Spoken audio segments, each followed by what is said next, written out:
5:17 now. Let's check in with next weather meteorologist Joseph Dames here, because you're talking with the weather watchers this morning. Yeah, and it's a little bit cooler this morning than the last few, because we woke up to such mild air the last couple of days.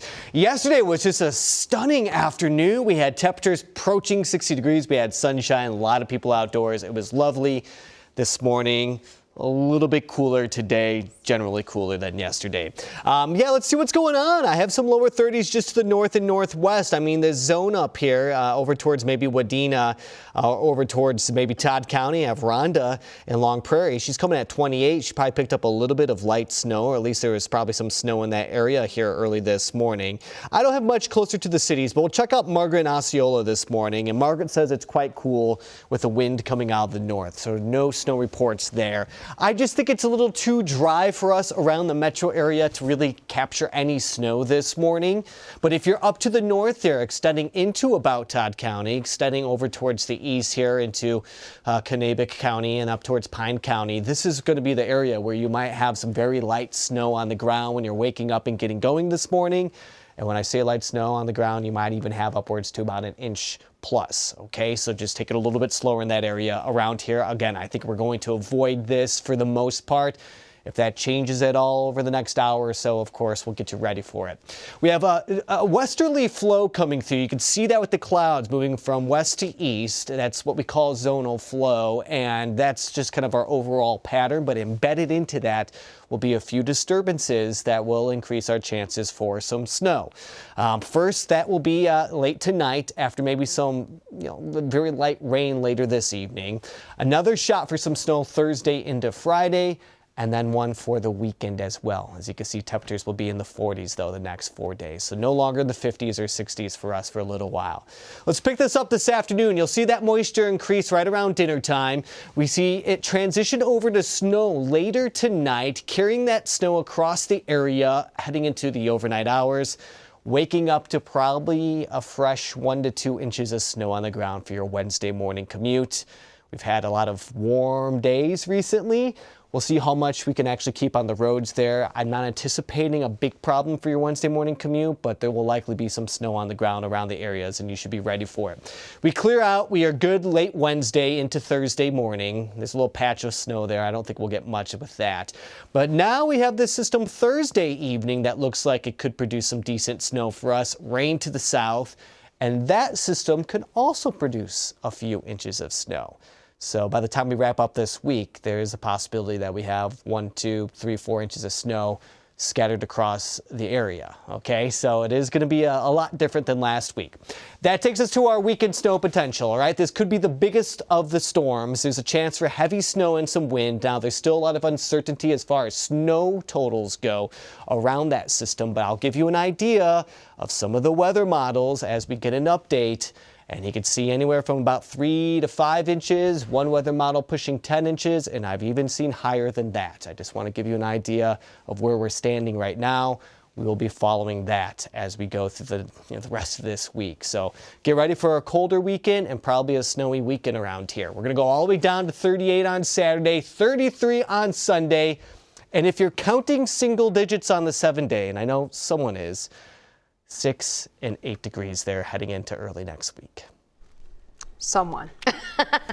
Yeah. Joseph, thank you. We do want to start at the live desk with you this morning. Maria Lizignoli joins us now. And Maria, possible changes are expected at the Department of Human Services today. Yes, that's right. It's coming as March is a big month for fighting fraud. Now, this morning, Governor Tim Walz and DHS Commissioner Shireen Gandhi are expected to announce a proposal that will, what they call, transform the state's human services system. They add the proposal will strengthen program integrity and improve how services are delivered. The proposal comes more than a week after Gandhi was named as commissioner, and as Minnesota faces a deadline from the federal government to unlock $259 million in Medicaid funding. The proposal will be announced just before noon today, and we'll be following the latest, bringing you all the details on air and online. All right, Maria, thank you. Now, also at the state capitol, there is a bipartisan push to pass safeguards for artificial intelligence. Several proposals got a hearing in the Minnesota Senate Monday, including one to ban your kids from using chatbots and another requiring disclosure if businesses use AI with customers. I don't hate AI. If it's done right, the promise of AI and other technological advancements could be tremendous. But the way that consumer-facing AI has been rolled out is a 5-alarm fire for our society and has devastating consequences and deadly consequences for both humans and our constitutional rights. The Minnesota legislature previously passed a bill regulating the misuse of deepfakes or manipulated images, audio or video to influence an election or to create non-consensual sexual images. Coming up in our next half hour, continuing with the Capitol, we're going to take a look at the way your lawmakers are working to honor the life of former House Speaker Melissa Hortman. We'll tell you what's on today's agenda as that work continues. And turning now to the ongoing war with Iran, we're hearing from President Trump after his first official press conference since the war began. He says that the fighting could come to a close soon. Jared Hill with the very latest for us from New York this morning. Jared, good morning. Good morning, Heather and Barrett. President Trump is saying that the U.S. is very far ahead of his previous timeline of potentially 4 or so weeks. But just this morning, Iran's foreign minister said his country is prepared to continue attacks for as long as necessary.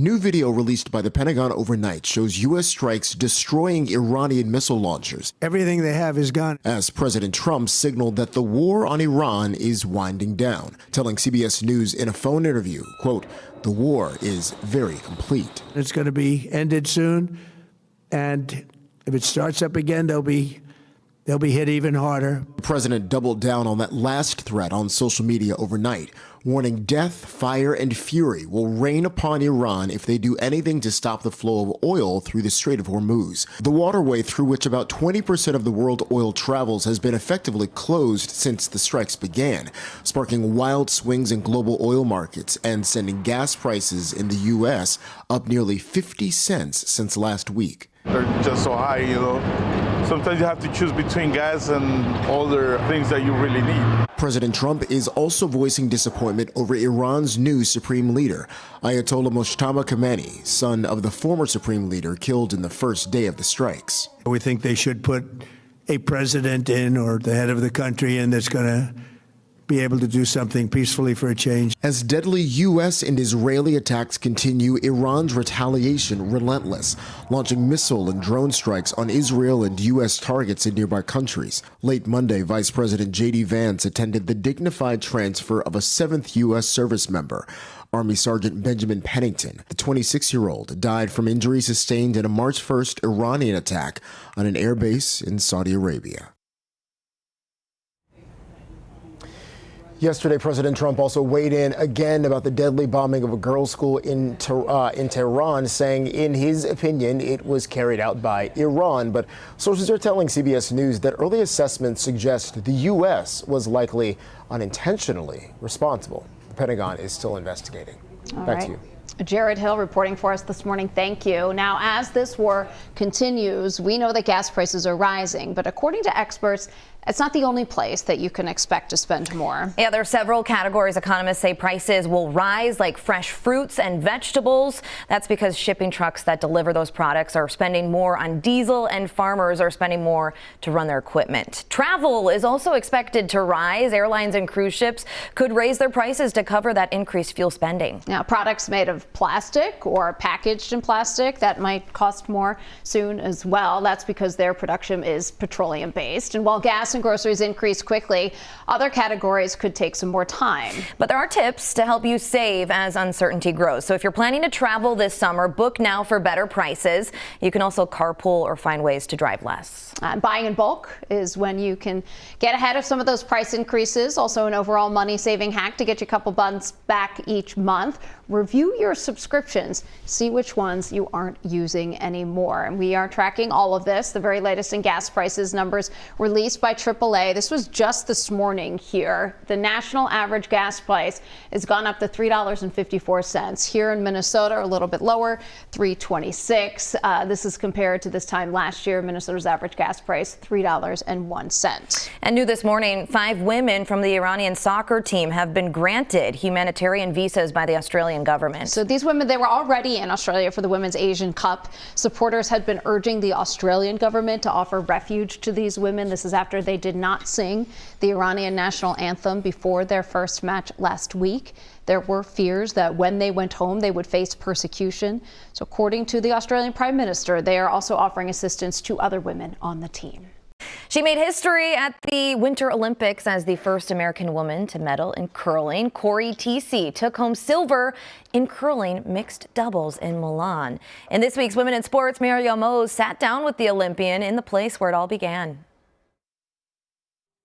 We are in the Duluth Curling Club. This is where I first started curling. It's where I train every day. It's a very special place to me. It's been a second home, second family to me.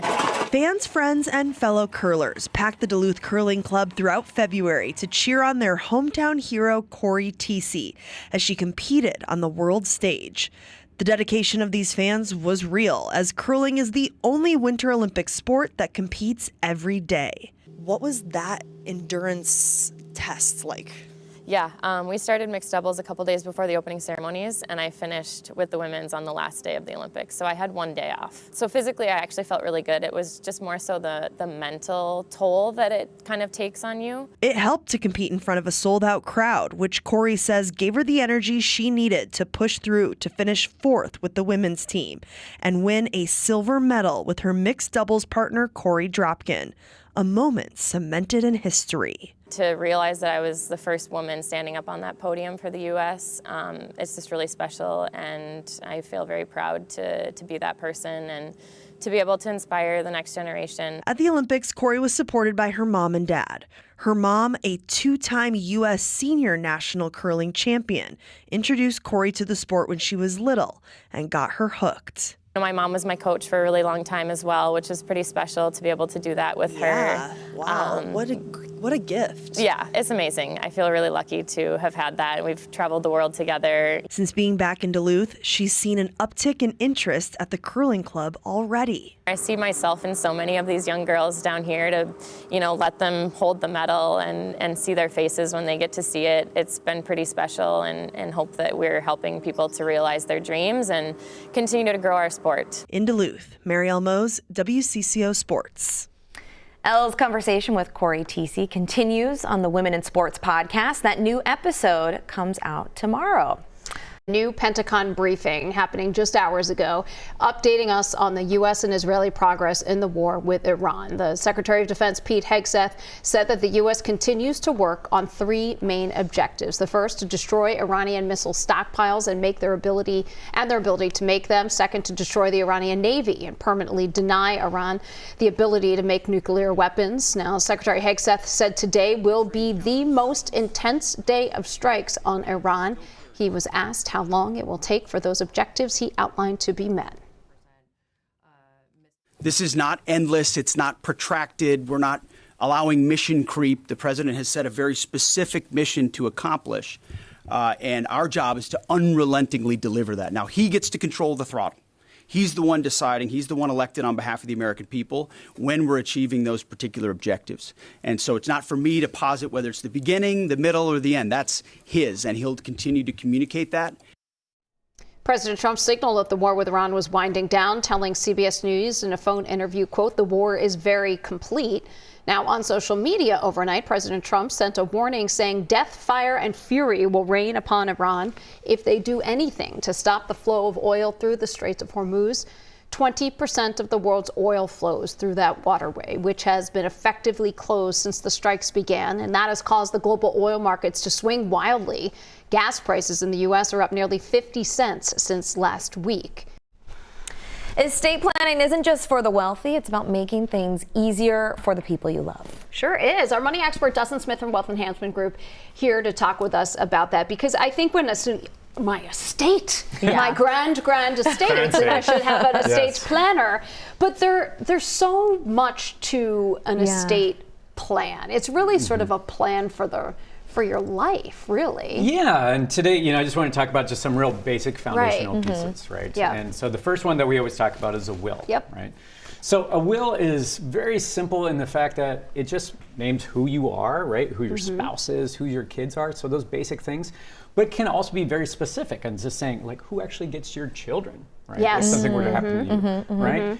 And the thing is, if you do not have a will, and let's say there's assets that are still there that didn't pass through a beneficiary designation or maybe even a trust, no one knows what to do with those things. Right. And nor do people have the authority to do anything about that, like sell your house. And so therefore, if you do not have a will, often the courts have to be involved, Right. and the state then makes those decisions for Right. you. And you want to be able to make, even if it's not a lot, you want to be able to make those decisions. Yes. This one I think is really, really important, especially as we get older. Power of attorney. And Yeah. there's different kinds of power of attorney. Yeah, particularly this one I'm going to talk about is what we call a durable power attorney for finances, Yes. right?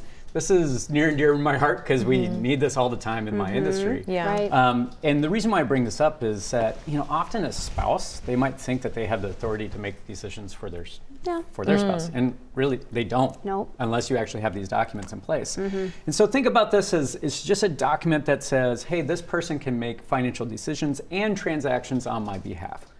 Whether you're incapacitated or not, Right.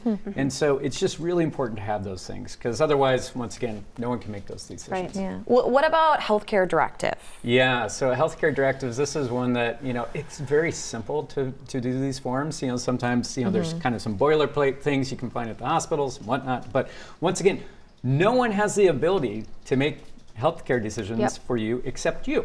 And so this will lay out who can make those decisions if you cannot, and also some end of life Right. decisions, Sure. which is very important. And what I think is important here, Dustin, is that if you're on the fence here, this is where, do it now, because this is where you get to make the decision Yes. before it gets to the point where you can't make the Yeah. decision. Yes. Or they make the decision that in the right mindset. And often people hold off right now because Yeah. they think it's expensive. And I'm not going to lie, right? These things have a cost. Yeah. It is way more expensive if you yes. do not do this, Yeah. right? And so doing these things now is, they don't have to be fancy. And I think that's the thing.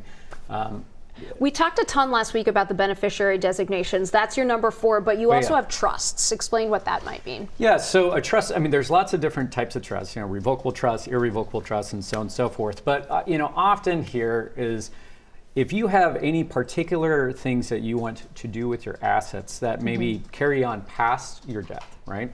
Let's say you want to have very particular distribution rules for your children, like they get so much money at this age and that age and so on and so forth.